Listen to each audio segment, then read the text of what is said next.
مستحقین تک زکوٰۃ کا مال پہنچا کر ہم نے رمضان شریف کا استقبال کرنا ہے، اور مریضوں کے لیے جس کو ضرورت پڑتی ہے اس کو خون دے کر الحمدللہ اس موقع پر جمعیت علماء پاکستان الخادم ٹرسٹ نے بھی بہت سارے لوگوں کو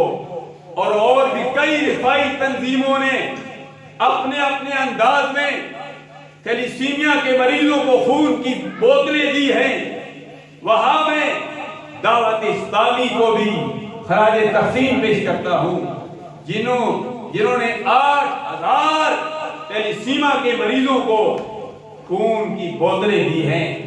اور لاکھوں لوگوں میں راشن بھی تقسیم کیا ہے، نقدی بھی ان کے ساتھ تعاون کیا ہے، اور ساتھ ساتھ باقی جو رفائی تنظیمیں ہیں انہوں نے بھی انفرادی طور پر اجتماعی طور پر ہر شخص نے جو مستحقین تھے وہاں تک امداد پہنچائی ہے۔ سب کے لیے میں دعا کرتا ہوں کہ اللہ تبارک و تعالی سب کا یہ انداز، سب کا یہ نیکیاں اللہ اپنی بارگاہ عالیت میں مقبول و منظور فرمائے، اور سب یہی تصور کر لیں انما الاعمال بالنیات امام اعظم کے نزدیک یہ ایک حدیث 1,00,000 کا مجموعہ ہے، چاہے وہ دعوت اسلامی ہیں، علماء کرام ہیں، مشایخ اعظام ہیں، عوام اہل سنت ہیں، چھوٹے بچے ہیں، بڑے ہیں، بزرگ ہیں، ہماری ماں بہنیں ہیں،